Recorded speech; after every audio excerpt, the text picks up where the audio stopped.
Insya Allah hari ini kita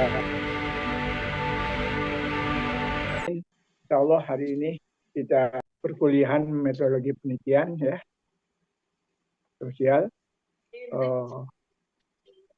Kita sulit ya mencari hari Sabtu ini karena dalam beberapa waktu ini banyak libur ya. Nanti Sabtu 2 minggu lagi libur lagi. Maka saya hari ini memberikan kuliah ya supaya bulan Juni ini selesai semua perkuliahan. Jadi letih soal anak. Suara saya terdengar tidak? Dengar, Pak. Ya, terdengar. Dengar. Baik. Materi hari ini kita akan bicarakan tentang arah hubungan di antara variabel-variabel atau hipotesis. Juga akan bicarakan tentang model-modelnya dan kemudian kita bicara tentang hipotesis. Minggu yang lalu, alhamdulillah kita sudah bicarakan tentang proses ya pembentukan teori dan proses pengubahan teori. Jadi teori itu dibentuk dari proses yang paling fenomenal, yaitu ada fenomena manusia, sosial, kemudian di dalamnya ada fakta-fakta. Nah, kemudian fenomena tersebut di dalamnya ada fakta-fakta. Fakta tersebut diberikan definisi batasan-batasan dan disederhanakan pengertian-pengertiannya. Oleh karena itu, fakta itu kemudian menjadi konsep. Karena itu konsep adalah ide atau gagasan tentang fakta-fakta yang terdapat pada suatu fenomena sosial. Nah, konsep itu dibangun dari beberapa cara. Yang pertama yaitu bukan yang ini yang ketikan. Konsep itu dibangun dari pertama dari dari hasil imajinasi manusia, dari hasil berpikir ya. Kemudian kedua, konsep itu dibentuk dari hasil experiences, pengalaman-pengalaman manusia dalam bidang tertentu. Kemudian berdasarkan konvensi kesepakatan sosial, dan terakhir adalah konsep dibentuk dari konsep lain yang sudah ada. Dan pembentukan konsep itu dari 1 atau 24 syarat tadi.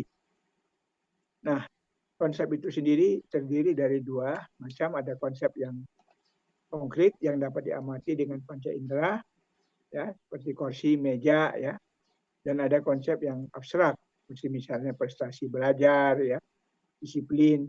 Nah, karena itu maka agar menjadi variabel, konsep yang abstrak tadi harus melalui operasionalisasi variabel-variabel penelitian. Ya.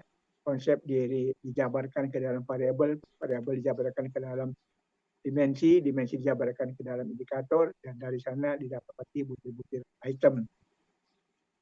Nah, konsep itu sendiri jika berdiri sendiri tidak punya makna apa-apa. Karena itu konsep jika bermakna harus memiliki hubungan dengan konsep-konsep lain yang dengan konsep-konsep lainnya. Hubungan antara konsep satu dengan konsep lain itu kita sebut proposisi. Jadi proposisi itu adalah pernyataan yang menggambarkan hubungan antara konsep satu dengan konsep yang lain yang memerlukan pembuktian dalam satu penelitian. Nah, proposisi tingkat tinggi adalah hubungan antar variabel, antar konsep yang kemudian dijabarkan menjadi hubungan antar variabel yang disebut dengan proposisi tingkat rendah. Nah, proposisi tingkat rendah inilah yang kita sebut dengan hipotesis. Hipo, ya, sementara dugaan, sementara tesis, pernyataan, pendapat, ya, pernyataan pendapat sementara tentang dugaan hubungan antara variabel-variabel penelitian yang memerlukan pembuktian melalui satu proses penelitian ilmiah.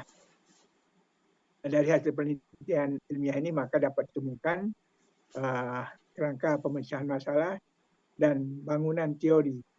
Nah, teori adalah unsur utama di dalam ilmu pengetahuan. Nah, karena itu teori dapat kita pahami sebagai satu serangkaian proposisi yang saling berkaitan, berhubungan, yang dapat diuji secara empirik, yang berfungsi untuk mendeskripsikan fenomena sosial dan alam melakukan eksplanasi hubungan sebab akibat terhadap fenomena sosial dan alam, kemudian juga melakukan prediksi ya terhadap fenomena sosial dan alam dan memecahkan masalah atau fungsi kontrol. Nah, teori itu sendiri bersifat sementara. Ya, jika ada fakta-fakta berubah atau asumsi-asumsinya tidak dapat diterapkan, maka kita harus menemukan, membangun teori baru lagi. Teori lama menjadi dasar untuk menemukan teori-teori baru. Nah, ini adalah siklus yang sudah kita kuliahkan minggu lalu. Dan selanjutnya kita akan mengulangi lagi arah hubungan di antara variabel-variabel penelitian, ya, proposisi atau hipotesis. Dan silakan tayangkan gambar berikutnya, yaitu arah hubungan, ya, arah hubungan di antara variabel-variabel penelitian. Pertama itu terbagi atas beberapa. Yang pertama itu arah hubungan operasional, ya, arah hubungan operasional, hubungan asosiasi, yaitu jika terjadi perubahan nilai pada suatu variabel akan diikuti dengan perubahan nilai pada variabel yang lain. Perubahan itu bisa bertambah dan bisa juga berkurang. Nah, korelasi itu atau asosiasi itu adalah hubungan linier, ya, hubungan linier yang seketika jika satu berubah maka otomatis yang lain juga ikut berubah. Nah, hubungan linier ini jika satu variabel berubah maka diikuti perubahan pada nilai pada variabel yang lain. Nah, hubungan korelasional ini terbagi atas korelasi positif, ya, hubungan linier antara variabel-variabel penelitian, ya, di mana jika terjadi pertambahan nilai pada suatu variabel akan diikuti pertambahan nilai pada variabel yang lain. Atau jika terjadi pengurangan nilai pada suatu variabel akan diikuti dengan berkurangnya nilai pada variabel yang lain. Nah, contoh misalnya variabel X itu adalah sikap wajib pajak. Sikap wajib pajak. Kemudian variabel Y itu adalah partisipasi membayar pajak atau tanggung jawab membayar pajak. Jadi semakin tinggi, ya, semakin positif sikap seorang wajib pajak tentang pajak, bahwa pajak itu baik, pajak itu berguna untuk negara, maka akan diikuti dengan tanggung jawab membayar pajak pada waktunya. Nah, sebaliknya jika sikapnya negatif terhadap pajak, bahwa pajak itu menurut pendapatnya buruk, hanya mengeluarkan uang warga negara saja, maka tentu akan diikuti dengan partisipasi yang rendah. Mungkin dia nggak bayar pajak, ya, sama sekali, ya. Nah, macam demikian. Nah, hubungan ini hubungan korelasional yang bersifat positif, sama-sama naik atau sama-sama turun, ya, nilainya, ya. Dan tanda panahnya itu X sama Y bolak-balik. Nah, hubungan jelas ini, saudara? Mengikuti kuliah saya? Mengikuti. Siap, jelas, Prof. Kita mengikuti, Pak. Halo, suara saya ada? Baik. Baik, sekarang hubungan korelasional yang kedua yaitu hubungan korelasional negatif, ya. Yaitu hubungan di antara variabel yang bersifat linier. Jika terjadi, ya, pengurangan nilai pada satu variabel, maka akan diikuti dengan penambahan nilai pada variabel yang lain. Atau sebaliknya, jika suatu variabel bertambah, maka variabel yang lain akan berkurang. Misalnya kita punya dua variabel inflasi. Variabel Y-nya itu adalah daya beli kebutuhan pokok. Nah, jika inflasi ini semakin meningkat, nilai inflasi meningkat 2 digit, 3 digit dan seterusnya, maka akan terjadi penurunan daya beli kebutuhan pokok. Artinya inflasi itu adalah nilai uang menurun, sedangkan harga kebutuhan pokok meningkat. Nah, jadi jika inflasi itu meningkat, ya, menurunnya nilai mata uang, jika dibelikan dengan barang yang nyata, maka tentu akan diikuti dengan penurunan daya beli. Artinya penghasilan seorang tetap 5 juta sebulan, tapi harga barang, beras misalnya, tiap bulan naik, ya, dari 10.000 menjadi 15.000 dan seterusnya. Nah, gaji tidak bertambah, tidak berubah, tapi barang-barang meningkat terus-menerus. Nah, itu adalah inflasi. Nah, jika inflasi meningkat, ya, maka daya beli kebutuhan pokok akan menurun. Atau sebaliknya jika inflasi menurun, ya, maka daya beli itu akan meningkat. Artinya inflasi menurun itu sama harga penghasilan dengan harga barang tidak ada perubahan. Seperti itu. Saya kira jelas ya hubungan operasional yang bersifat negatif.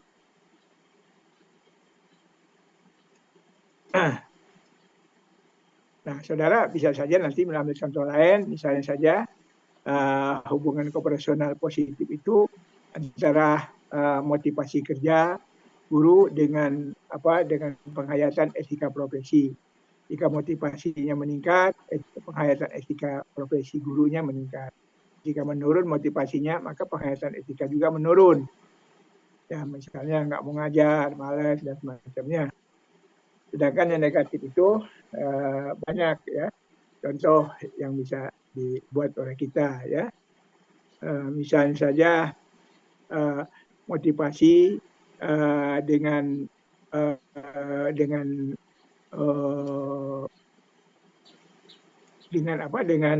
honorarium, dengan pertambahan honorarium. Ya, motivasi ya, jadi artinya jika honorarium atau gaji yaitu dan tunjangan yaitu tidak berubah, ya maka rendah, maksud saya rendah, ya maka motivasi juga umumnya rendah, ya bisa begitu, ya. Nah, demikian dan seterusnya ya, saya kira nanti kita bisa lebih contoh-contoh lainnya ya. Karena itu kita harus pastikan perubahan yang bersifat positif dan negatif itu, yaitu jika positif itu bertambah X, Y bertambah, atau Y berkurang, X berkurang, Y juga berkurang. Sedangkan negatif, X bertambah, Y berkurang, atau X berkurang, Y bertambah. Sekali lagi ini jangan nanti menanyakan ya tentang contoh ya. Saya tidak akan memberikan penjelasan tentang contoh. Ini hanya model ya untuk memudahkan saudara memahami ya. Baik, yang kedua sekarang hubungan di antara variabel tersebut, hubungan sebab akibat. Nah, hubungan kausal ya, yaitu hubungan di antara variabel-variabel yang mengikuti ya, kaidah sebab akibat. Itu hukum sebab akibat. Hukum sebab akibat itu yang pertama yaitu adanya faktor sebab penyebab dan faktor akibat yang dapat ditentukan oleh teori atau hasil penelitian. Ya, misalnya wabah penyakit ya di masyarakat, misalnya wabah flu itu dari ilmu pengetahuan ya ada teori ya jika wabah ini menyebar maka akan terjadi pandemi dan semacamnya. Kemudian faktanya dilihat nanti melalui pemeriksaan laboratorium ya, ada bakteri yang masuk ke dalam tubuh manusia, maka terjadilah perubahan-perubahan pada kondisi tubuh manusia. Nah, jika ada dukungan teori dan pernyataan tentang fakta-fakta, maka itulah menjadi dasar syarat pertama dari hubungan sebab akibat. Jadi faktor penyebab itu harus dapat diidentifikasikan oleh teori atau adanya suatu fakta empiris. Yang kedua, faktor penyebab terjadi terlebih dahulu daripada faktor akibat. Nah, ini yang jadi persoalan teman-teman ini selalu jadi masalah ya. Yang akibat jadi sebab, yang sebab jadi akibat. Ya, seperti Anda guru lah gitu ya. Anda ngajar dulu, Anda memberikan bimbingan dulu, Anda memberikan tugas, ya barulah kemudian akibatnya adalah hasil belajar. Gitu. Jadi penyebabnya adalah kinerja guru ya, kemudian akibatnya adalah capaian hasil belajar. Jadi nggak mungkin capaian hasil belajar itu penyebab, kemudian kinerja akibat. Ini hati-hati ya. Nah yang ketiga yaitu akibat yang terjadi disebabkan oleh penyebab tadi, penyebab yang sudah dapat diidentifikasikan oleh teori atau oleh fakta-fakta empiris dari hasil penelitian. Jadi bukan karena sekonyong-konyong ada faktor di luar itu. Nah, yang kita teliti ini adalah satu fenomena yang ada fakta di dalamnya, ya, bukan sesuatu yang bersifat di luar itu, ya. Baik, selanjutnya kita lihat hubungan sebab akibat itu beragam sekali bentuknya. Nah, bentuk-bentuk hubungan kausal sebab akibat itu yaitu hubungan yang bersifat konvergen, ya, konvergen yaitu suatu faktor penyebab akan menimbulkan faktor akibat lainnya. Contoh ya, misalnya di sini kalau kita faktor penyebab maka simbolnya lihat ya, X sama Y, Y itu panahnya satu arah, bukan bolak-balik kayak korelasi tadi. X itu sebagai faktor penyebab, Y itu sebagai faktor akibat. Nah, faktor penyebab itu disebut variabel bebas atau independent variable, dengan faktor akibat disebut dependent variable atau variabel terikat. Jadi panah seperti itu. Jadi penyuluhan pertanian terjadi lebih dahulu yang dilakukan oleh para petugas penyuluhan pertanian, maka nanti akibatnya yang disuluh itu adalah petani.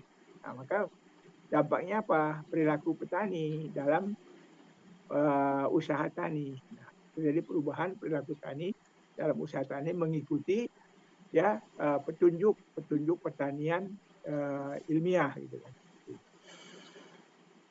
Jelas tidak ini? Nah, ya. Itu konvergen. Nah, kemudian hubungan kausal yang bentuk kedua yaitu konvergen, yaitu faktor hubungannya tetap satu arah ya, yaitu hubungan di antara variabel-variabel yang mengikuti kaidah sebab akibat ya. Nah, misalnya tadi kita sudah meneliti faktor akibat itu adalah perilaku petani ya terhadap efektivitas usaha tani. Nah, selanjutnya kita akan melihat ya tadi perilaku petani tadi adalah sebagai faktor akibat ya tadi itu. Nah, dalam hubungan divergen ini ya perilaku petani itu adalah sebagai faktor penyebab. Nah, sedangkan faktor akibatnya adalah efektivitas usaha tani. Jadi dengan perilaku usaha tani yang sesuai dengan ketentuan pertanian, maka tentu akan terjadi efektivitas usaha tani. Terjadi laba, produksi yang meningkat, dan lain semacamnya. Nah, ini hubungan ini bersifat divergen. Jadi artinya penyuluhan pertanian tadinya faktor penyebab, faktor penyebab kemudian menimbulkan faktor akibat perilaku, yaitu perilaku petani dalam usaha tani. Nah, perilaku ini faktor akibat. Kemudian dia menjadi penyebab ya terhadap terjadinya akibat berikutnya yaitu efektivitas hasil usaha tani. Baik. Nah, kemudian yang ketiga yaitu gabungan konvergen dan divergen. Nah, campuran gabungan konvergen dan divergen disebut dengan hubungan kausal efektual. Nah, hubungan kausal efektual ini sudah di dalamnya ada 3 variabel ya, ada 3 variabel. Ya, di situ ada variabel bebas, faktor penyebab, ada variabel akibat atau ya Z, ya misalnya Z. Kemudian di tengah-tengahnya ada variabel antara, intervening variable yang disebut dengan variabel Y. Jadi X bisa kita simpulkan sebagai penyuluhan pertanian. Nah, Y itu perilaku petani, Z itu adalah efektivitas usaha tani. Nah, dengan demikian maka ada variabel antara di situ. Jadi artinya perilaku penyuluhan pertanian itu ya, dia berpengaruh tidak langsung tapi melalui perilaku petani sehingga terjadi perubahan efektivitas. Ya. Kemudian perilaku petani secara langsung mempengaruhi efektivitas. Jadi di sini ada pengaruh langsung dan pengaruh tidak langsung. Nah itu. Nah kalau misalnya contoh pendidikan ya, contoh X itu motivasi kerja, kemudian Y itu kinerja, ya, kemudian Z-nya capaian hasil belajar. Nah, jadi motivasi kerja guru, variabel antara, kemudian variabel bebas, kemudian kinerja guru, variabel serikat, ya. Nah, kemudian nanti variabel serikat ini kinerja guru menjadi sebab, ya, bagi terjadinya variabel Z, yaitu variabel capaian hasil belajar. Jadi kita mengatakan terdapat pengaruh ya motivasi kerja guru terhadap kinerja guru dalam mewujudkan efektivitas capaian belajar ya seperti itu. Nah, hubungan kausal efektual itu ditandai ada 3 variabel.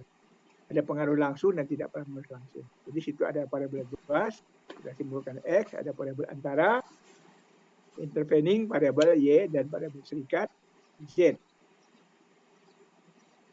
Ya. Sampai sini jelas nggak? Masih mengikuti kuliah? Siap. Jelas tidak?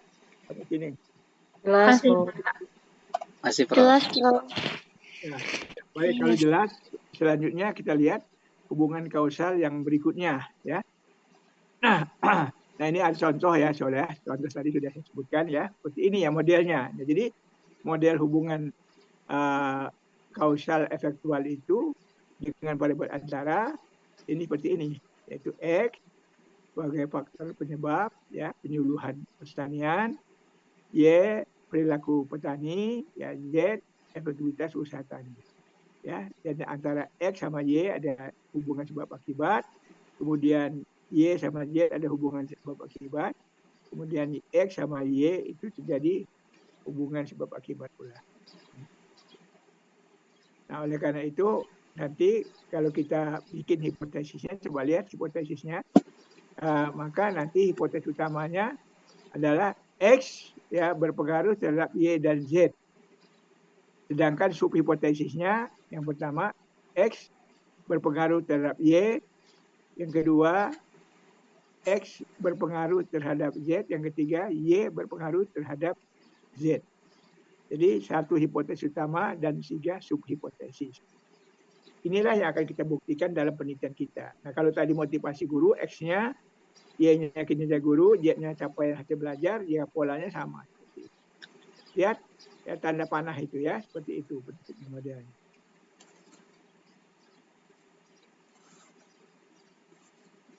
Baik, kalau sudah jelas ya, sekarang model campuran. Jadi campuran itu hubungan kausal bercampur dengan hubungan korelasional. Hubungan kausal bercampur dengan hubungan korelasional.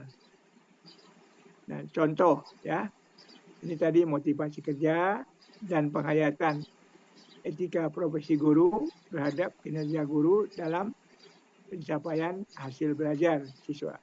Nah, variabel bebasnya di situ adalah motivasi kerja. Ada 2 variabel bebasnya ya. Ada 2, yaitu X1 motivasi kerja guru, X2 penghayatan etika profesi guru.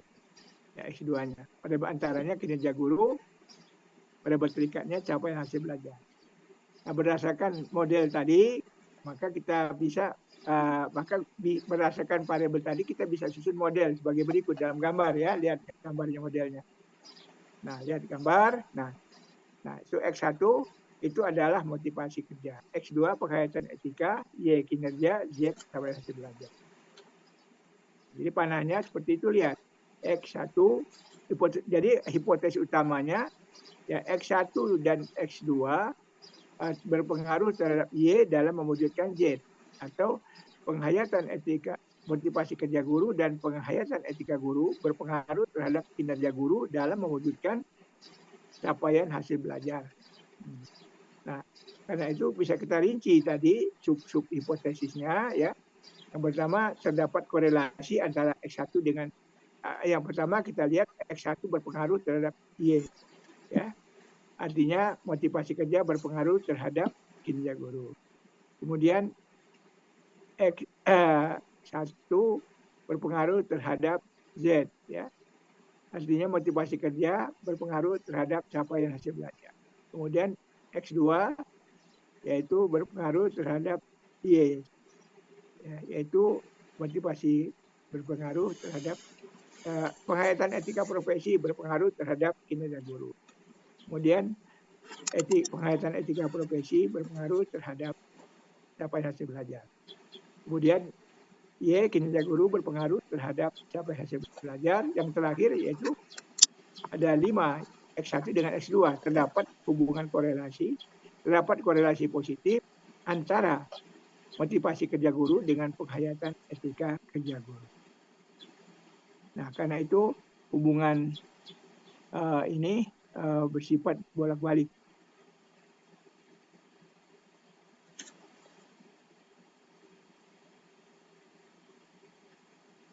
Ya, sekali lagi, X1 terhadap Y. X1, X2 terhadap Y. Boleh begitu ya. Kemudian X1 terhadap X2 terhadap Y, X1 terhadap Z, X1 terhadap YZ, Y terhadap Z, satu lagi subhipotesis. Ya, 6, yang ke-6 itu subkorelasinya X1 berkorelasi dengan X2. Nah, di sini coba lihat ada di ketiknya itu, mungkin lupa yang ketiknya ini. Harusnya tambahkan lagi ya. Nomor 6, A, B, C, D, E, F, G, yaitu korelasi X1 bolak-balik tanda simbolnya dengan X2.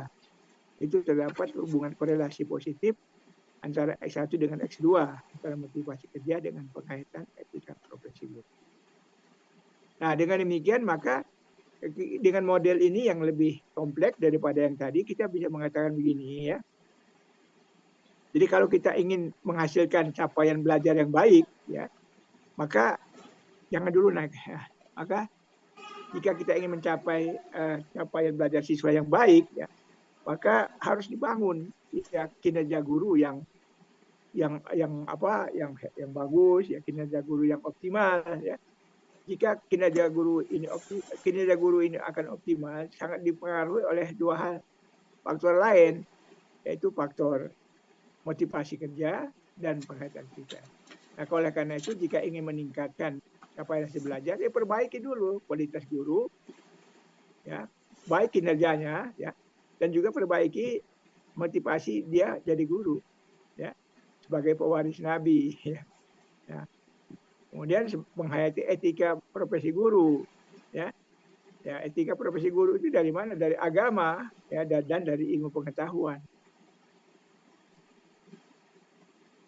Jadi seperti itu. Jadi pemecahan masalahnya lebih konsepsional, ya. Jadi kita berharap jika motivasi meningkat, penghayatan etika meningkat, maka kinerja guru juga akan berpengaruh, yaitu terjadi optimalisasi pada kinerja guru. Jika kinerja guru optimal, maka dampaknya adalah capaian hasil belajar itu meningkat. Ya, sampai sini jelas sudah? Jelas. Jelas, Prof. Insyaallah. Ya. Jadi sekarang saudara jangan nanya-nanya sama orang, saya meneliti apa. Sekarang itu kita bicara model. Ya, kita tidak bicara judul, tidak ada itu judul di dalam pasca sarjana. Kita bicara model. Sama saja kalau Anda ingin bikin rumah, maka model. Kalau Anda bicara dengan arsitek, model rumah Anda apa gitu. Kita bicara model. Lihat dari fungsi-fungsinya, ya. Jadi jangan pernah menanyakan judul, ya. Tanyakan model. Penelitian saya adalah kausal efektual, ya, dengan campuran, ya, seperti itu. Model seperti itu. Nah, selanjutnya, ya, masih ada lagi, ya. Dari gambar yang tadi itu, ya, kita ingin melihat perbedaan, ya, misalnya guru laki-laki dengan guru perempuan terhadap model tadi. Guru laki-laki dengan guru perempuan, ya, itu motivasinya tinggi mana, penghayatan etikanya tinggi mana, kinerjanya tinggi mana, dan prestasi belajar siswanya seperti apa. Itu bisa. Itu kita membuat satu hipotesis perbedaan antara sampel, yaitu sampel guru laki-laki dan sampel guru perempuan. Nah, sehingga nanti kita bisa lihat terdapat perbedaan dalam hal motivasi kerja guru antara guru laki-laki dengan guru perempuan. Terdapat perbedaan dalam hal penghayatan etika profesi guru antara guru laki-laki dan guru perempuan. Terhadap perbedaan dalam hal kinerja guru antara guru laki-laki dan guru perempuan. Terdapat perbedaan dalam hal capaian hasil belajar antara guru laki-laki dan guru perempuan. Nah, kalau kita ingin melihat perbedaan semacam itu, maka kita bisa tambahkan hipotesis yang lain, yaitu perbedaan antar sampel. Nah, sehingga kalau nanti di sekolah itu yang prestasi guru laki-laki merosot, ya, maka harus bisa dicarikan pemecahannya, ya, macam itu. Baik, sekarang saya kasih kesempatan untuk diskusi. Kalau saudara ingin menanyakan silakan, kalau enggak saya lanjut. Nah, jadi kita bicara model. Jadi arah hubungan antar variabel itu disebut model. Jadi modeling itu adalah membuat model, ya, membuat model yang menggambarkan arah hubungan variabel penelitian. Ada arah hubungan, apakah dia arah hubungan korelasional ataukah dia arah hubungan kausal, ya. Kemudian arah hubungan kausal itu yang bersifat yang bersifat konvergen atau divergen atau campuran kausal efektual. Kemudian arah hubungan campuran, yaitu arah hubungan korelasi dan hubungan kausal dengan model tadi seperti X1, X2, Y, dan Z. Ya, kalau kita ingin melengkapi, Z-nya bisa 2, bisa saja. Ya. Misalnya Z-nya itu 1, capaian hasil belajar, Z1-nya, Z2-nya kepuasan kerja guru. Bisa. Sehingga kita kembangkan nanti menambah, ya, hipotesisnya. Jadi kita bisa buat contoh hipotesis utamanya, yaitu terdapat pengaruh, ya, motivasi kerja guru dan pengaruh etika guru terhadap kinerja guru, ya, dalam mewujudkan capaian hasil belajar dan kepuasan kinerja guru dan kepuasan kerja dan kepuasan guru. Nah, seperti itu. Y-nya mau dibikin Y1, Y2 juga boleh. Nah, dasarnya adalah teori. Ada teori, ya, yang memberikan dasar penguasaan semacam itu, atau ada fakta-fakta empiris yang berupa hasil penelitian yang menunjukkan bisa seperti itu terjadi. Jadi sebetulnya kalau kita ingin membangun teori, ingin membuat satu naskah pidato, ingin membuat satu rancangan, ya kita melakukan modeling, ya, mendesain, ya, arah hubungan antar variabel. Baik, silakan ada yang menanggapi. Baik, Prof. Saya mau menanyakan terkait model kausal efektual.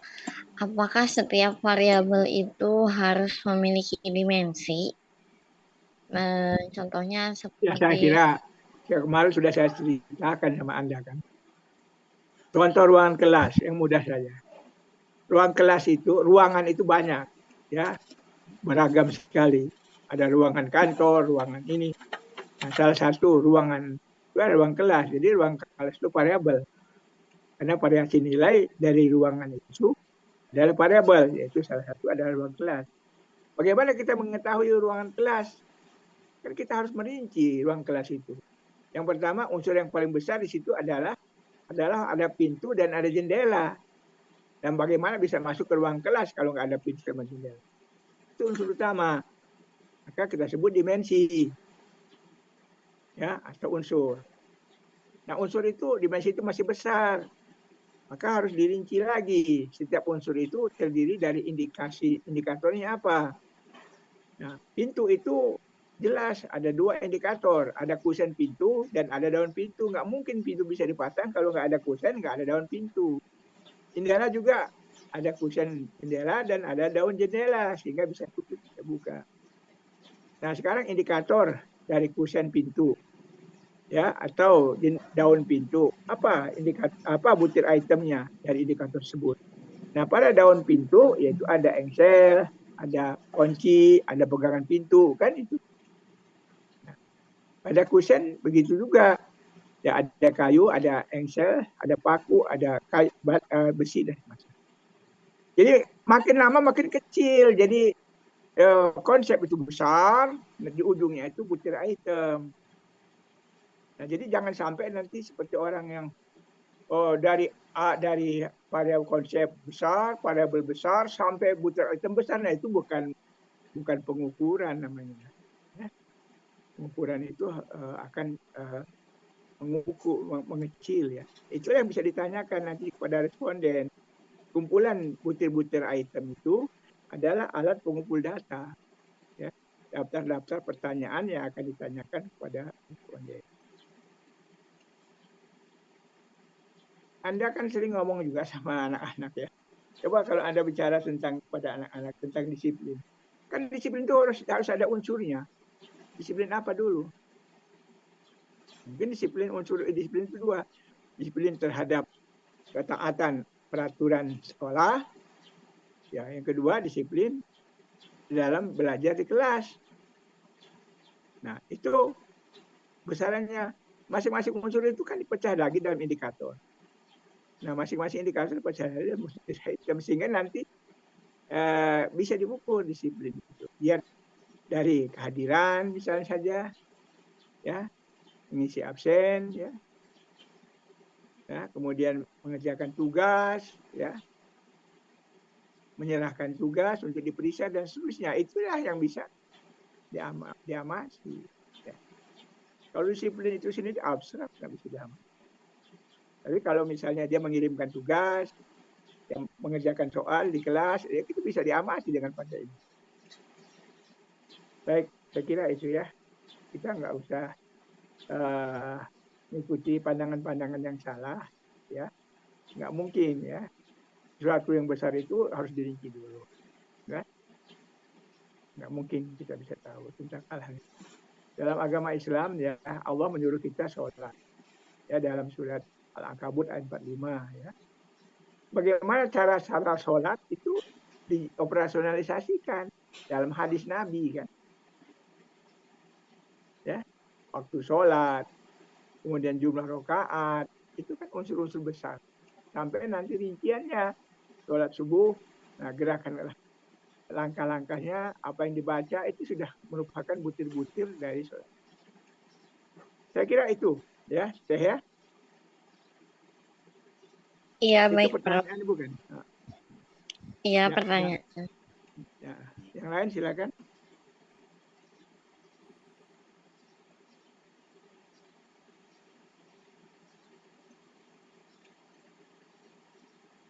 Ini tidur atau sudah jelas?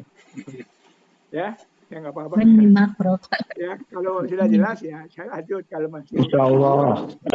Ada yang menanggapi tidak? Prof, Baik. yang terkait kausal efektual, bagaimana kalau misal pengaruh manajemen pemasaran terhadap tidak bicara judul, model ya. Kalau model itu apa variabel satunya? modelnya itu kan dari pemasaran, misal ZY-nya itu penerimaan PPDB. Nah, ketika Z dijadikannya kuantitas, ternyata kan kuantitas tidak ada dimensinya. Kuantitas Jadi itu apa? Kita jangan ribut soal kuantitas, kualitas dan kualitatif. Itu kalau kita bicara ya kualitas itu, kalau kita bicara tentang kuantitas, kita bicara pengukuran jumlah, jenis, banyaknya. Nah, kalau kita mengukur kualitas itu kita bicara keadaan ya, seperti apa gitu kan. Nah, dalam penelitian itu kan diintegrasikan. Jadi kalau Anda sebagai guru ya, Anda mengatakan siswa Anda itu baik-baik. Nah, itu kualitas. Karena bagaimana kuantitasnya? Daftar hadir. Kehadirannya sekolah. Ya. Itu satu hal yang nggak bisa dipisah-pisah. Bagaimana memisahkan kualitas dengan kuantitas? Ya. Saya kira nggak bisa. Ya. Kalau kita melakukan sesuatu, itu ada kuantitasnya, kekerapannya, ya, keseringannya, ada aktivitas yang harus dilakukan, ya. Nah, itu yang terlihat orang. Misalnya seorang anak sekolah sholat 4 rakaat kelihatan, ya kita lihat 4 rakaat betul. Bagaimana kita mengukur kualitas? Ya dia sholat, ya khusyuk misalnya saja, ya atau kita lihat pemahaman dia tentang makna dari arti-arti sholat dan semacamnya. Itu pun baru bisa kita tanyakan kalau dia sudah selesai sholat. Maka Allah tidak menanyakan tentang hasil, dia menanyakan tentang proses, ya. Ikhtiar yang dilakukan oleh kita itu sudah sesuai nggak dengan tentuan Allah dan Sunnah. Sedangkan hasilnya itu bukan urusan kita, itu aja. Nah, jadi kalau kita mempertentangkan kuantitatif dengan kualitatif, itu menurut hemat saya sesuatu yang nggak benar lah gitu ya. Makan saja kita kan nggak mungkin hanya mutu saja. Kalau mutu makannya bagus, makannya seminggu sekali ya mampus. Ya tetap makan itu harus sehari 2 kali, ya itu kan. Oke, saya kira saya nggak mau berdebat dengan soal kualitatif dengan kuantitatif. Itu hanya kerjaan orang-orang yang kadang-kadang iseng saja ya. Orang yang takut statistik, malas ngomong kuantitatif. Kita ini hidup ini Allah diberi akal. Dari begitu lahir kita sudah bicara. Ya 1, 2, 3, 4, 5, 1 tambah 1, 2 itu kan sudah kita pahami hitung-hitungan itu. 2 tambah 2, 4. 2 kurang 1, 1. Dan seterusnya. Nah, sehingga pengukuran itu akan memudahkan kita memahami akan sesuatu. Ya. Tanpa ada pengukuran ya tentang kekerapan ya, maka nggak mungkin kita bisa melihat kualitas. Dua-duanya itu dalam riset itu merupakan satu kesatuan. Anda menguji hipotesis ya, melalui analisis statistik, nanti tafsirkan dengan teori atau tafsirkan dengan fenomena yang ada pada fakta tadi dengan bahasa sendiri. Contoh begini, ambil contoh. Ya, misalnya angka kecelakaan di Garut. Ya, lalu lintas. Tahun ini ada 5.000 kecelakaan lalu lintas di Garut. Itu angka dari kepolisian dicatat setiap peristiwa kecelakaan. Itu fakta kan? Nah, kuantitatif. Nah, itu tidak punya makna kalau nggak ditafsirkan. Nah, kita menafsirkan angka 6.000 tadi, pertama kita lihat, kita kaitkan dengan teori. Kita kaitkan dengan apa? Dengan persepsi kita tentang fakta tadi. Nah, misalnya dari hal itu kita lihat ya, kecelakaan itu ya pertama berkaitan betul ya dengan disiplin berlalu lintas. Nah, pengemudi berlalu lintas. Ya, orang masih ngantuk bawa motor, bawa mobil. Ya. Orang tidak mengikuti rambu-rambu. Yang kedua berkaitan dengan kondisi jalan yang buruk. Ya.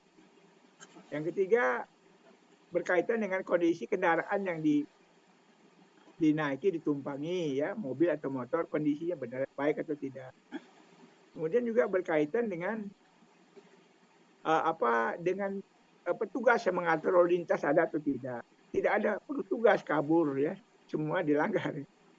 Kemudian yang berikutnya adalah faktor ya pelayanan medik, ya ada nggak di tempat pelayanan medik. Nah ini semua untuk menggambarkan ya bahwa angka penurunan kecelakaan tadi bisa dilakukan dengan merubah perilaku, merubah jumlah petugas, merubah ketentuan tentang mobil yang mengendarai.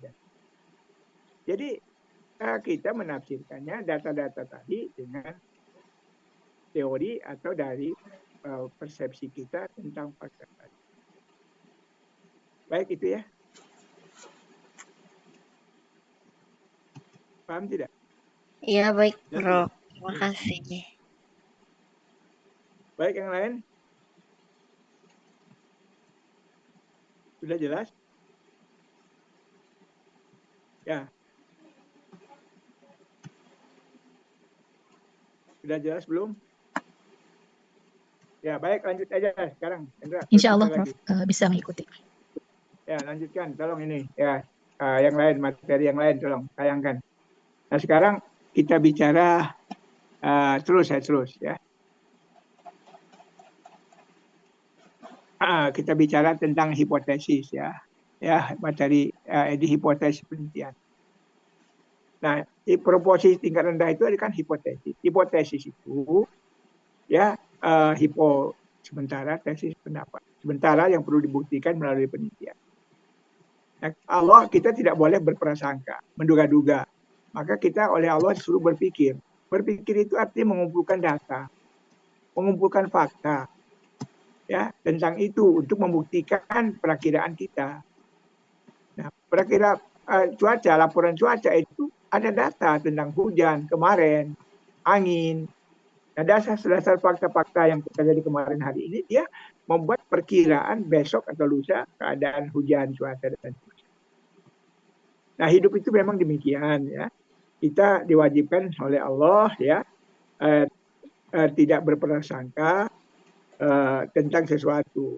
Nah, kita membangun satu pendapat, ya, artinya kita berbaik sangka dulu terhadap hal sesuatu, kemudian kita mencari fakta. Kalau faktanya mendukung prasangka kita, maka itu positif, maka prasangka kita kuat. Tapi kalau fakta sebaliknya tidak mendukung kita, maka muncul prasangka negatif. Nah, oleh karena itu kita selalu berpikir begitu. Jadi tambatkan dulu onta kamu, ya, di pekarangan masjid, di pohon kurma, maka barulah kamu sholat masuk ke masjid supaya ontanya nggak kabur. Gitu. Jadi artinya menambatkan onta itu adalah ikhtiar. Nah, jadi kalau sekarang kita nggak menempatkan onta, langsung ke masjid, ya ontanya kabur, jalan-jalan ke guru. Jadi selalu berpikir semacam itu. Misalnya contoh sederhana begini. Anda kehilangan kunci di rumah. Ya, kunci motor atau kunci lemari. Nah, tentu Anda menduga-duga kan? Menduga-duga di mana kira-kira ya hilangnya itu. Nah, menduga itu hipotesis. Mungkin jatuh pada waktu saya sedang jalan beli kebutuhan pokok ke warung. Bisa saja kan? Itu dugaan Anda kan pertama. Hipotesis namanya. Kemudian Anda menduga mungkin pada waktu saya habis kamar mandi, saya simpan di laci. Bisa saja itu dugaan kan? Mungkin ada 6 dugaan yang Anda lakukan kan.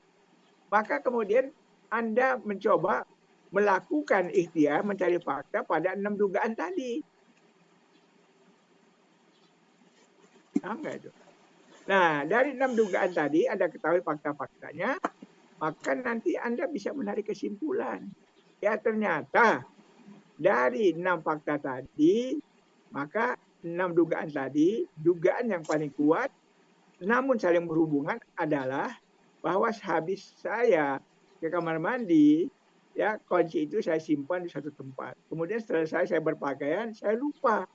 Ternyata setelah saya cari, ada di sini. Nah, barulah Anda menemukan kesimpulan bahwa jika kita meletakkan satu barang, ya, di sembarang tempat, tidak pada tempat yang biasa, maka kita akan sulit menemukan kembali barang itu. Namun jika kita meletakkan barang pada tempat yang sudah biasa kita lakukan, insya Allah kita mudah menemukan barang. Nah, itu kan hipotesis. Ya, jelas tidak? Nah, baik.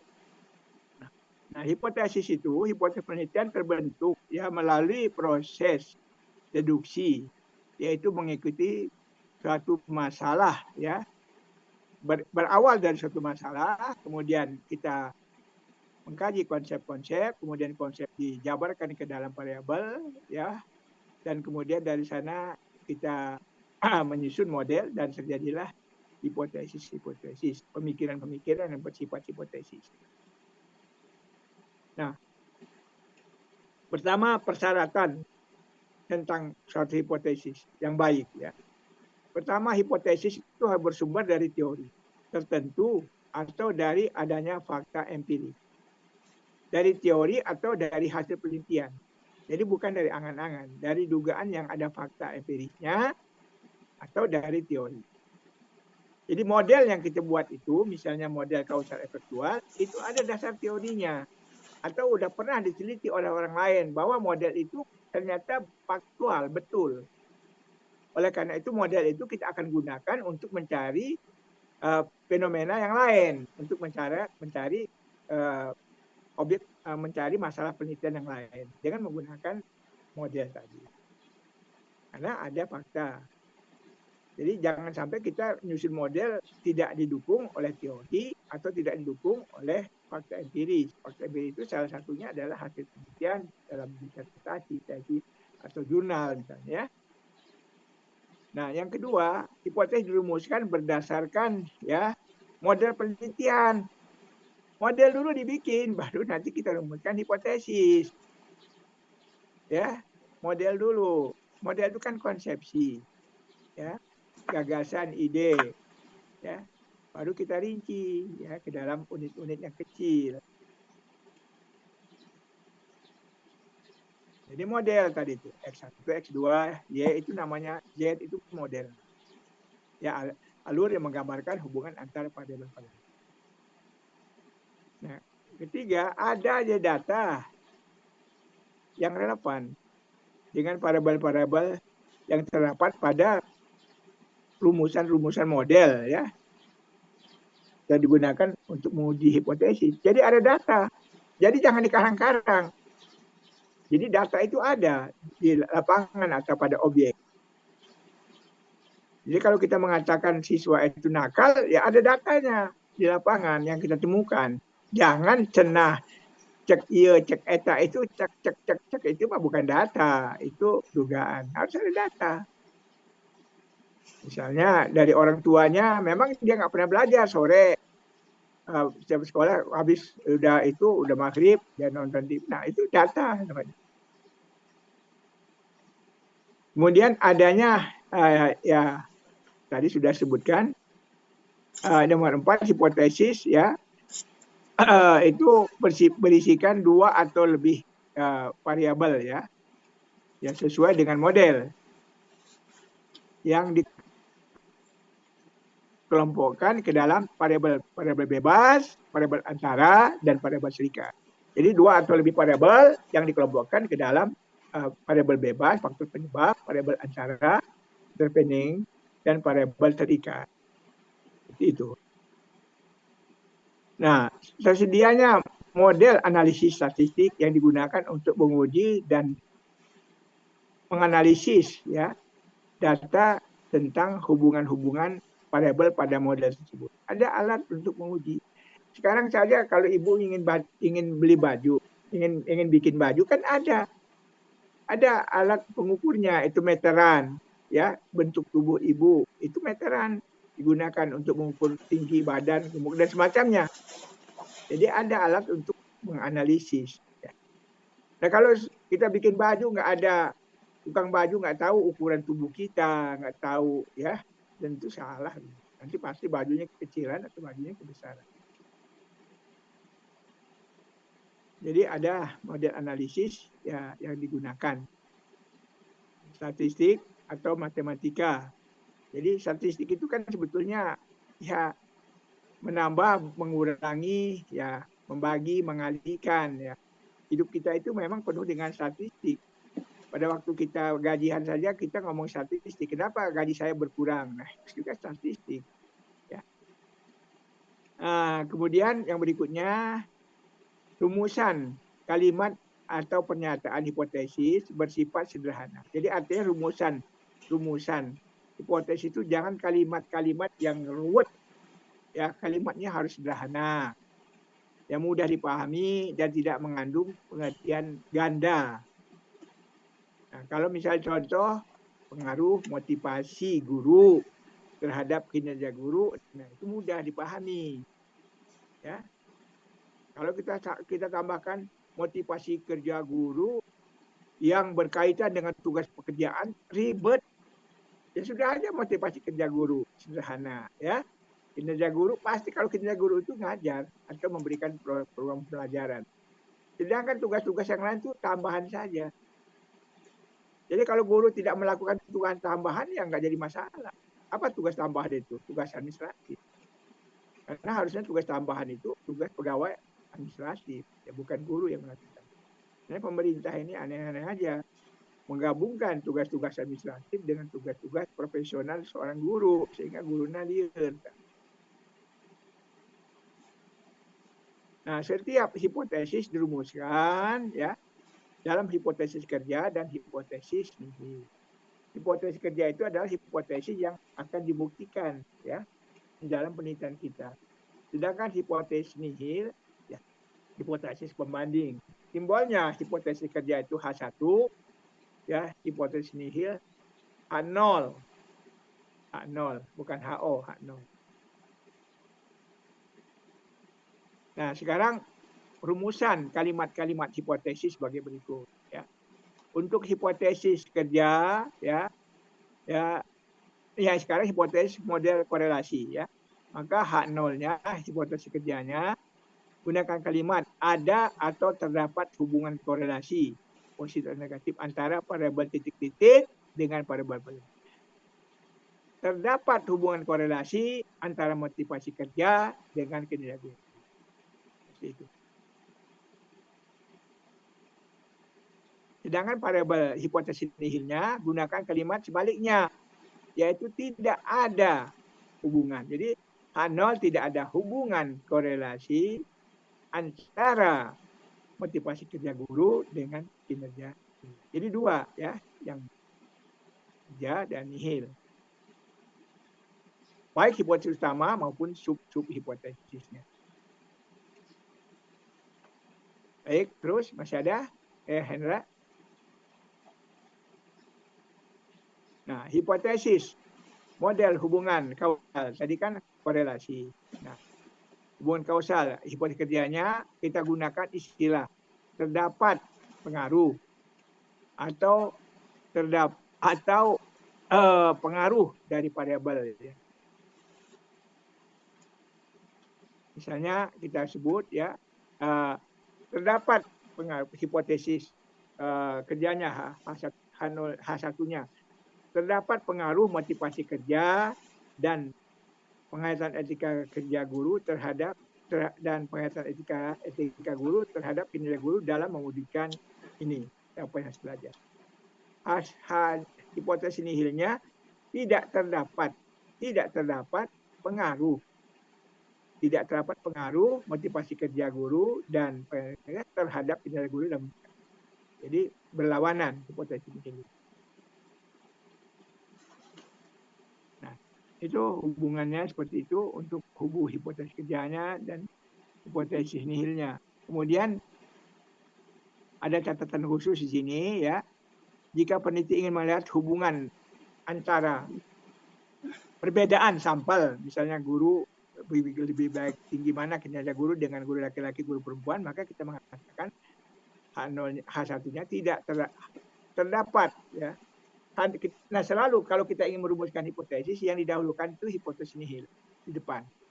Jadi kita harus dahulukan hipotesis nihil, ya, dalam tulisannya. Tidak terdapat pengaruh X1 dan X2 terhadap Y dalam memberikan Y. Baru H0-nya terdapat pengaruh, ya, X1 X2 terhadap ini dalam memberikan ini. Nah, kemudian kalau perbedaan sampel kita menggunakan istilah perbedaan.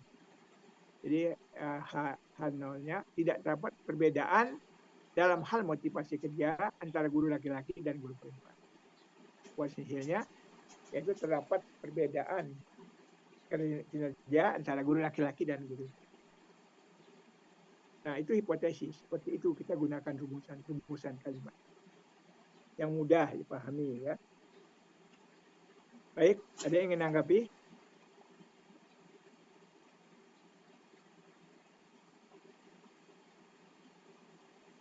Sekali lagi, ya, jangan sampai kita bikin model itu tidak dasarnya teori. Maka saya larang saudara-saudara itu berkonsultasi dengan siapapun sebelum saudara membaca buku, baca teks. Karena penelitian itu kan pertama sesuai dengan bidang studi kita. Yang kedua kali menarik perhatian kita. Yang ketiga kita sudah melakukan studi literatur.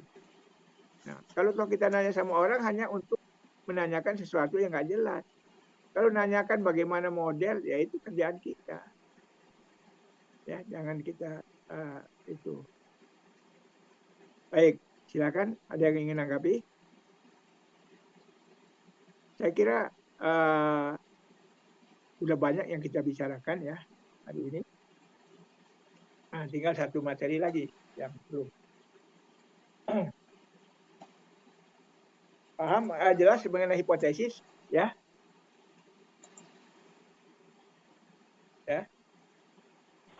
Iya, baik, Prof.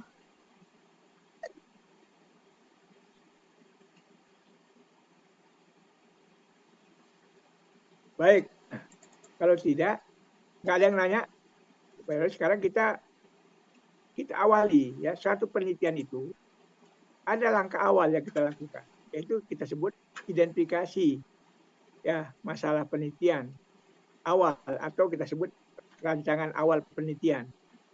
Jadi sebelum kita bikin riset proposal, bikin rencana, kita punya sketsa singkat apa yang kita lakukan dalam penelitian itu. Sekali lagi, ya Anda di MPI tentu yang harus Anda teliti itu adalah sesuai dengan prodi ya.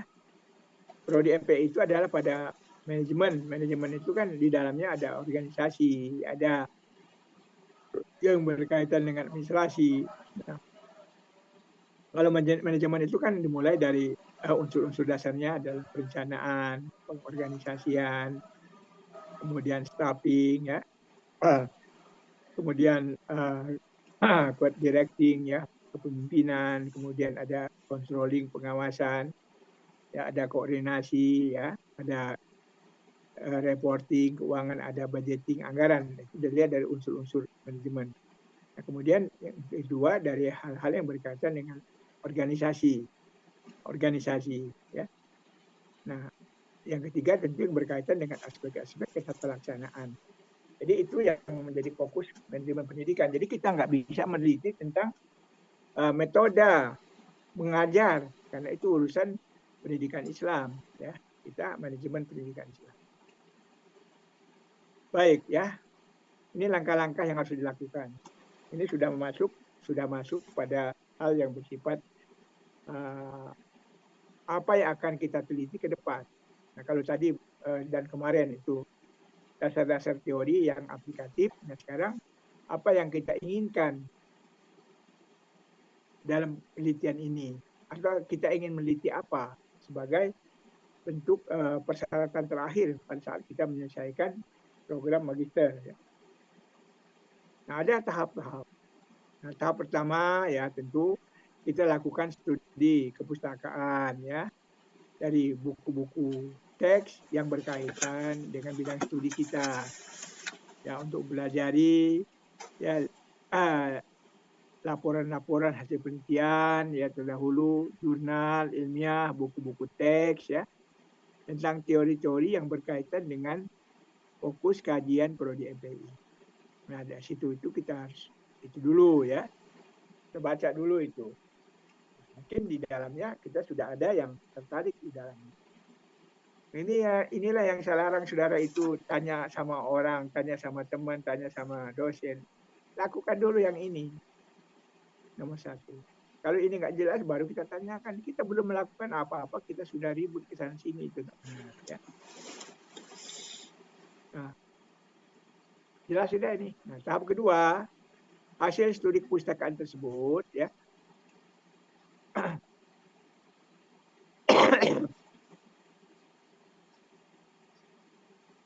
Nah, selain itu juga ya selain masih tahap pertama, bisa kita tambahkan juga dengan melakukan pengamatan, observasi.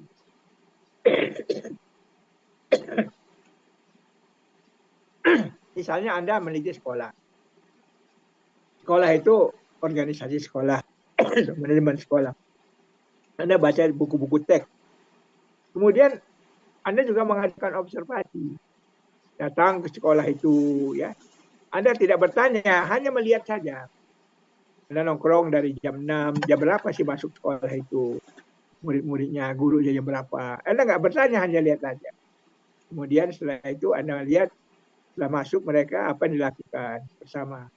Nah, pada waktu belajar jam berapa dimulai dan bagaimana suasana belajar dan seterusnya. Anda mengamati saja. Nah, dari situ, dari hasil pengamatan Anda dapat fakta-fakta tentang masalah tadi. Jadi itu Anda integrasikan dengan teori yang Anda baca. Jadi dua-duanya kita lakukan. Nah, baru yang kedua, hasil studi kepustakaan dan hasil pengamatan tersebut akan menuntun peneliti untuk memilih masalah penelitian yang diinginkan. Nah, ini penting. Ya, kita sudah baca ini itu, baru kita tahu masalah-masalah apa yang akan terjadi. Ya, nah kalau kita baca Al-Quran, ya kita tahu, misalnya kita baca surat Ar-Rum. Ya, setelah kita baca surat Ar-Rum, ya Al-Qurannya, kemudian kita baca tafsirnya, kita baca terjemahnya, tafsirnya, kita tahu intisari dari surat Rum itu, ya tentang bangsa Romawi yang dikalahkan, ya oleh bangsa Persia, ya. Kemudian yang berikutnya ada ketentuan tentang Allah menciptakan segala sesuatu, termasuk menciptakan pasangan. Kemudian di antara mereka ada tumbuh kasih sayang dan semacamnya. Juga tentang kekuasaan Allah. Kita tahu, oleh karena itu kita tahu apa yang perlu kita perdalam dari surat tersebut yang belum jelas bagi kita. Nah, jadi kita dapat gambaran, ya. Peneliti dapat mengetahui dari hasil, ya, dari masalah yang dipilih. Jadi peneliti dapat mengetahui, ya, dari masalah yang dipilihnya, ya, persoalan-persoalan apa yang terjadi, apa faktor penyebabnya dan apa akibat. Ya, misalnya dari buku-buku teks tersebut, saudara ingin melihat tentang prestasi belajar siswa atau ya prestasi belajar siswa. Ya, ternyata dari berbagai buku teori segala macam, ternyata prestasi belajar siswa itu banyak sekali faktor-faktor yang berkaitan dengan itu. Ada guru, ada perpustakaan, ada metode pembelajaran, ada fasilitas belajar, sekolah dan semacamnya. Mungkin banyak faktor, ribuan ya di situ. Kalau kita ingin berbicara tentang prestasi belajar.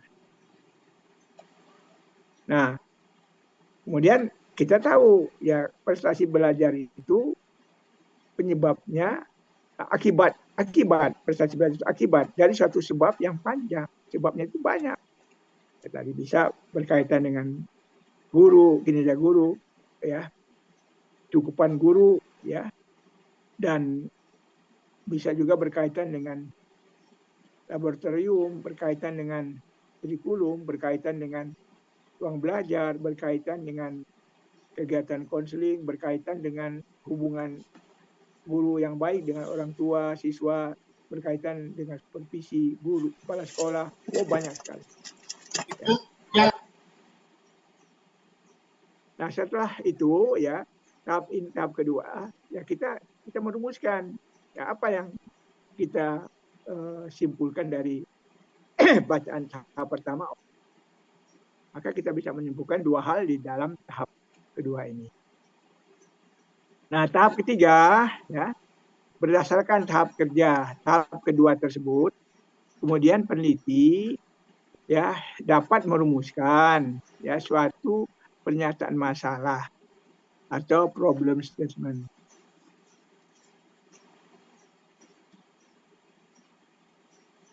Misalnya begini, ya dari hasil kajian dan pengamatan dilakukan oleh peneliti ya awalnya yaitu peneliti ya menemukan ya dapat mengidentifikasikan banyak faktor-faktor penyebab menurunnya prestasi belajar siswa.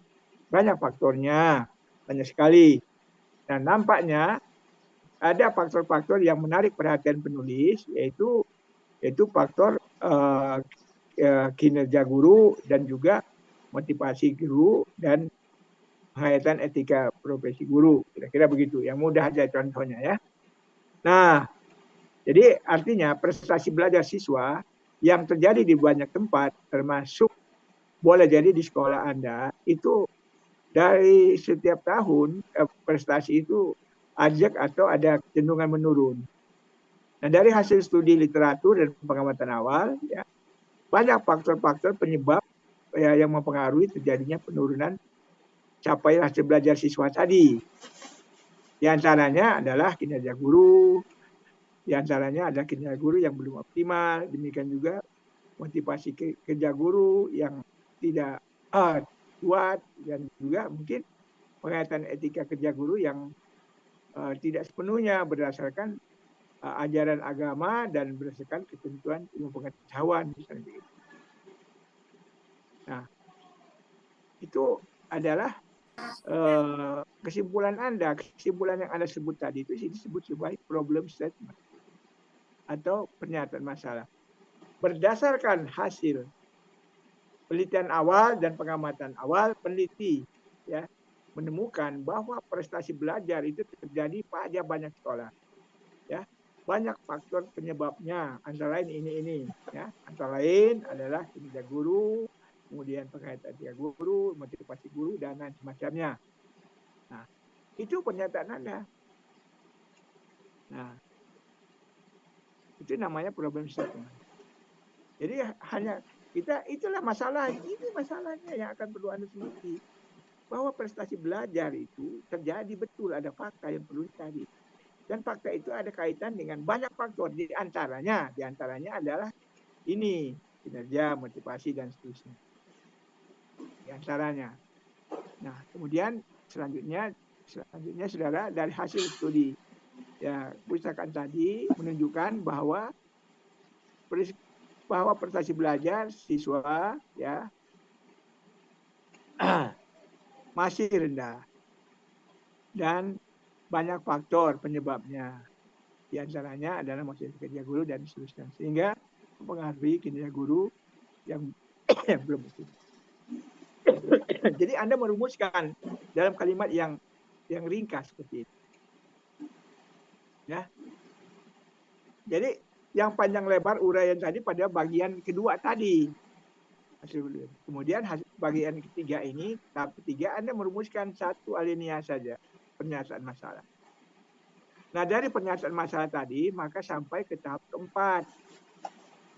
Anda mulai menyusun model. Coba lihat tahap keempat. Nah, tahap keempat Anda menyusun model. Nah, dari hasil pernyataan masalah tadi, masalahnya adalah capaian hasil belajar. Itu Z, pasti. Akibat capaian hasil belajar. Nah, apa capaian hasil belajar ini yang berhubungan dengan penyebab langsung? Penyebab langsung itu guru, kinerja guru. Kinerja pembelajaran guru itu penyebab langsung. Nah, ada penyebab yang tidak langsung, yaitu tadi motivasi, yaitu contohnya misalnya motivasi kerja guru. Ya, contohnya satu saja. Ya. Nah, maka modelnya ada susun begitu. Motivasi kerja guru sebagai faktor penyebab, kemudian Y, kinerja guru, variabel antara, Z, capaian hasil belajar siswa, Z. Nah, itu model yang dibuat, model kausal, ya, kausal efektual. Nah, dari situ maka Anda buat, ya, Anda model itu Anda buat seperti itu, ya. Jadi modelnya seperti itu. Kasih gambar, kasih terang. Bikin model saja dulu. Nah, kalau ada variabel bebasnya 2, ya 2. Nah, inilah yang barangkali jadi masalah, menentukan mana di antara variabel tadi yang menjadi variabel bebas, mana variabel antara dan mana variabel sekitar. Ya, itulah dengan memahami hubungan sebab akibat tadi.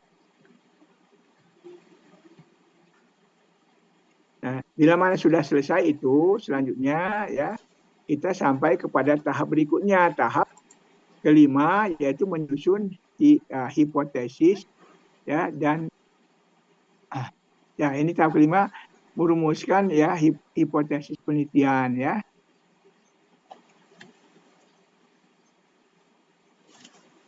Nah, dan pertanyaan masalah penelitian. Hipotesis penelitian itu ada hipotesis utama dan ada subhipotesis.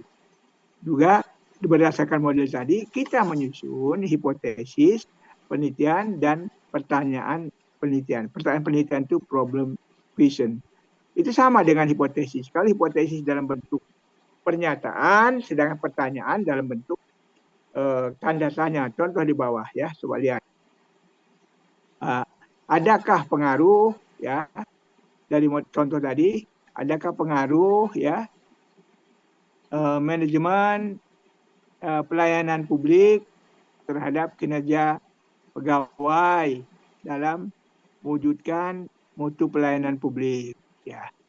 Nah, kalau pertanyaan itu itu pertanyaan. Kemudian kalau hipotesis rumusannya H0 tidak ada pengaruh, ya ini terhadap ini. H1-nya ya H0-nya. H1-nya terdapat pengaruh antara ini ya. Nah, jadi sama. Nah, subnya juga sama. Jadi kalau nanti sub pertanyaan masalah ada 3, sub hipotesis juga 3. Ada pengaruh ya manajemen pelayanan terhadap kinerja. Adakah pengaruh ya manajemen terhadap pelayanan mutu pelayanan publik? Adakah pengaruh kinerja terhadap ini? Nah, sub hipotesis juga sama ya. Ada 3, H0, H1, H2, hipotesis utamanya dan sub hipotesisnya. Nah, ini contoh itu. Nah, kemudian lihat di bawahnya lagi ada contoh untuk MPI. Coba lihat bawahnya terus. Nah, ini contoh untuk MPI ya.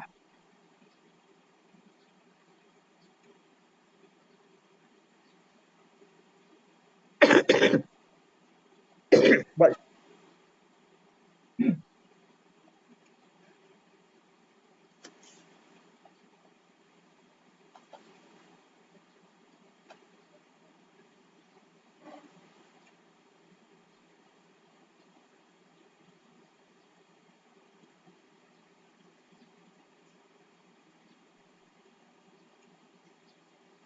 Ya. Sudah jelas ya.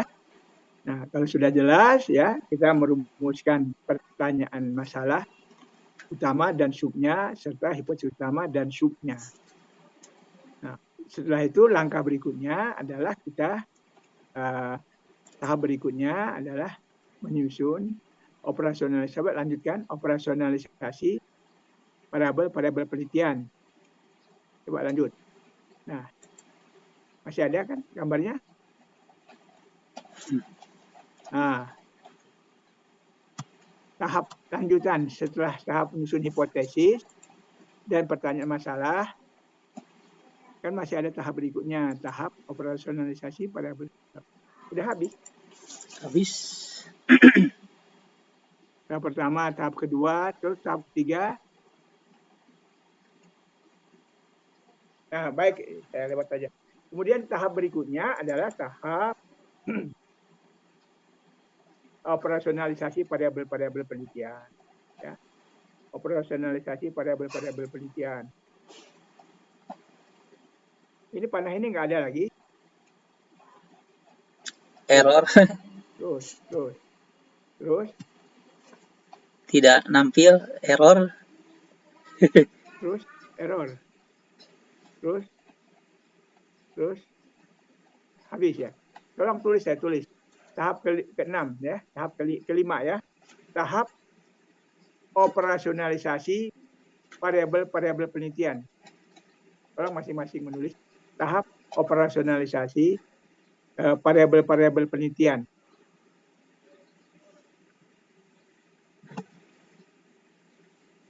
Pada tahap ini peneliti membuat satu bagan ya, tabel ya, yang berisikan 5 kotak. Kotak pertama nomor, kotak kedua variabel, kotak ketiga dimensi, kotak keempat indikator, kotak kelima butir item. Ya, kotak kelima butir item.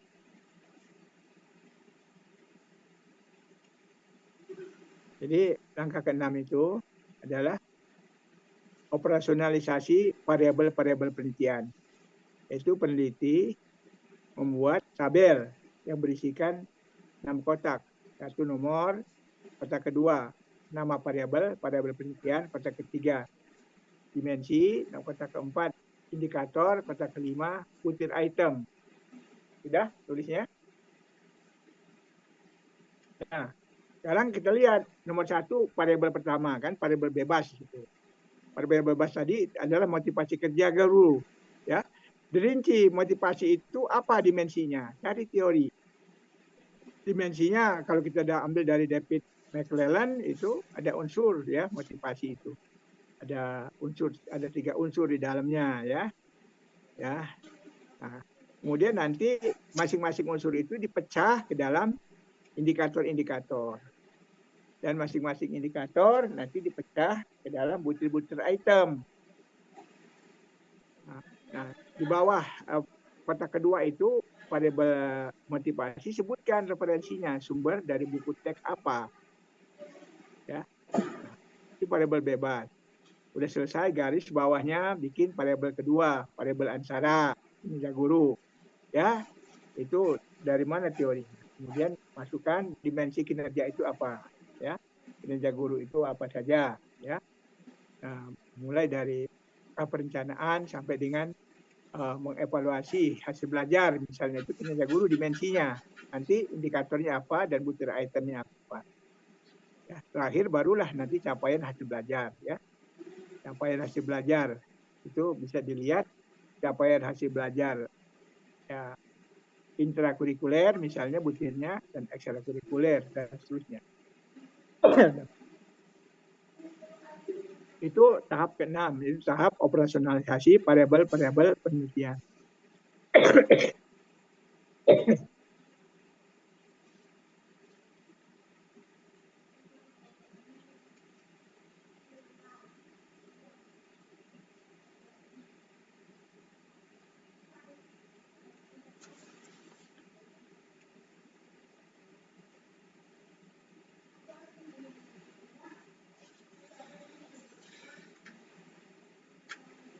Baik, nanti tahap terakhir, tahap ke-7, itu daftar perpustakaan, daftar pustaka.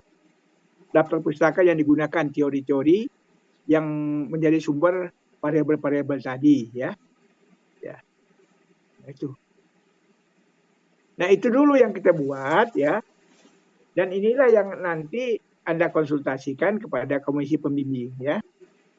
Jadi kita belum bikin berapa halaman, kita bikin hanya 3 sampai 5 sampai 4 halaman saja. Jadi nanti saya minta bikin 4 halaman, ya, namanya identifikasi masalah penelitian atau desain awal penelitian, ya, berdasarkan langkah-langkah tadi. Cukup 3 sampai 5 halaman saja, ya. Nah, yang paling banyak halamannya tentu bagian kedua, ya. Ya, sedangkan bagian selanjutnya hanya ringkasan-ringkasan saja, ya. Jelas tidak? Allah paham.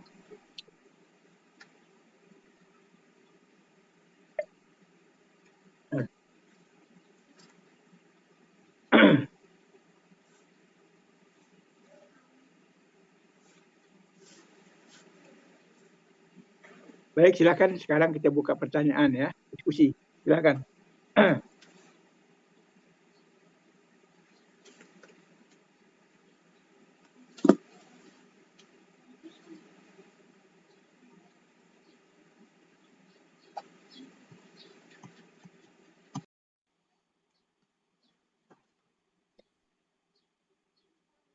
Penelitian gitu, Prof.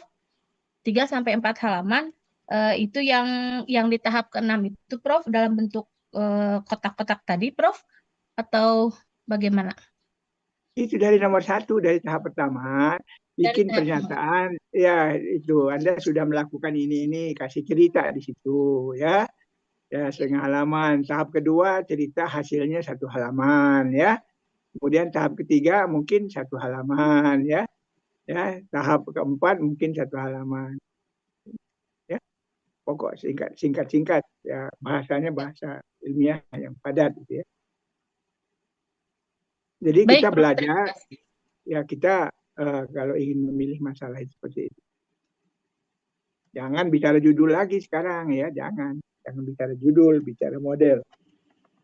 Nah, saya minta saudara, saya sebagai dosen masa kuliah, penanggung jawab masa kuliah ini, membuka konsultasi, ya, setelah saudara membuat model ini, membuat identifikasi masalah, ya. Nanti tolong diadakan, kita mengadakan Zoom atau Google, ya, Google Meet, ya, konsultasi. Jadi forum konsultasi perorangan. Kalau pakai telepon, konsultasinya itu sering rebutan, ya. Tiba-tiba saya sedang ada yang konsultasi, yang lain pada masuk. Nah, kemudian setelah selesai, saya tanya lagi, udah hilang. Lebih baik dalam forum seperti ini, ya. Nanti mudah, mungkin 20 orang itu mungkin 60 menit juga selesai, ya, konsultasi. Ya mohon difasilitasi Google Meet ya di luar kuliah itu ya sebagai tambahan, karena saya nggak mungkin. Biasanya kalau saya ke Garut sudah kuliah saya buka forum konsultasi ya. Nah, sekarang ini nggak mungkin. Kapan bisa diadakan? Yaitu minggu depan lah gitu ya. Minggu depan itu kuliah nggak ya? Ada hari libur nggak? Hari Sabtu? Di mana? Nggak, kalau tidak salah nggak ada Ya, hari nggak libur. ada ya? Nggak ada hari libur lagi ya? Iya, Ya. Pak, nggak ada. Nah, saudara, hari Sabtu itu setelah saya kuliah itu masih ada kuliah lain nggak? Ada, Prof. Kuliah saudara hari Sabtu jam berapa? Jam berakhir? Asar. Hari Sabtu berakhir itu jam Dua. 2 jam 2.30-an. Ya udah kalau gitu kita konsultasi jam 2.30 ya. Konsultasi ya di kelas ya. Ambil makan siang di kelas sama-sama. Boleh, Bisa? Prof. Nah, tugas yang saya berikan ini dikerjakan nanti hari Sabtu depan ya. Saya baca, kita ngobrol ya. Supaya saudara punya kejelasan mau meneliti apa. Seenggaknya pegangan awal ya untuk melakukan riset itu. Tugas individu bukan tugas kelompok ini, karena nggak ada tesis itu, tugas tesis kelompok nggak ada. Jadi saudara sudah mulai berpikir individual sekarang ya untuk masing-masing. Saya kira cukup waktu saudara untuk itu membuat namanya desain awal penelitian, yaitu identifikasi masalah penelitian. Nah, jangan lebih ya 5 halaman ya. Dan ini bukan UP, sekali lagi ini bukan usulan penelitian. Ikuti apa yang saya katakan tadi pada langkah-langkah ini.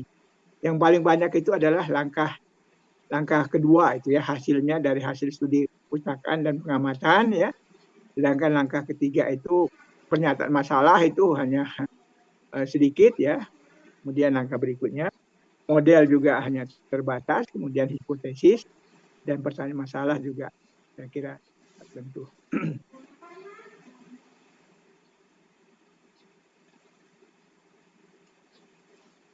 Saya nggak tahu apakah yang lain mengikuti juga ini perkuliahan ini ya, sudah jelas atau gimana ya. Kalau tatap muka mungkin saya bisa melihat responnya, tapi kalau di sini saya nggak bisa melihat semuanya. Tapi kuliah kita dibatasi juga oleh waktu kan. Mengikuti. Masih ada yang ingin anggapi? Tolong ini nak, tolong tulisan tangan. Oke, ditutup dulu teh. Ditutup dulu teleponnya teh, karena saya belum selesai ngasih kuliah. Nah, saudara sekalian, tolong ini tulisan tangan saya ini diketik bisa nggak? Insyaallah. Iya. Insyaallah, Prof. Ya, tolong diketik ya, supaya nanti mudah dipahamikan untuk kita. Baik, berapa orang yang terakhir kuliah ini? Saya mohon nanti daftar nama-nama yang hadir kuliah. Apa itu kelasnya? Hadir semua. Hadir Semuanya hadir, Prof. Hadir dikirim ke semua. saya. Baik, kalau nggak ada saya masih ada waktu sebetulnya ya, 15 menit. Kalau ada pertanyaan atau ada sesuatu yang ingin saya sampaikan. Jadi kalau saudara sudah merasa cukup jelas ya, maka coba saudara buat tugas itu ya nanti. Jadi materi yang saya berikan dari kemarin sampai sekarang itu mengalir ya, berhubungan dengan tugas yang saya berikan, bukan sesuatu yang tiba-tiba, tidak ya. Itu saja mungkin. Kalau nggak ada lagi, kita akhiri ya perkuliahan kita ini, dan mohon saudara mengerjakan tugas, dan nanti minggu depan kita konsultasi ya setelah kuliah jam 2:30 ya, insyaallah saudara bisa konsultasi tentang topik penelitian ya, tentang identifikasi masalah penelitian dari situ saudara.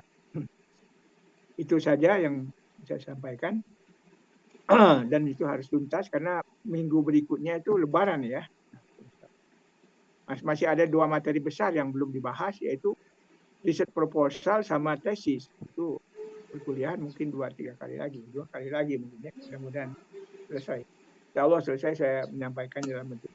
Nanti saya kirim ya contoh-contoh apa ya contoh-contoh identifikasi masalah, juga contoh-contoh UP, nanti saya kirim, demikian juga hal-hal yang berkaitan. Materinya saya bantu. Mohon maaf, terima kasih. Wabillahi taufiq wal hidayah. Wassalamualaikum warahmatullahi wabarakatuh. Waalaikumsalam warahmatullahi wabarakatuh. Terima kasih, Prof. Nuhun, Prof. Hatur Ya, minta nuhun. izin pamit ya. Yuk, salam. Abdi ge permios. Assalamualaikum warahmatullahi wabarakatuh.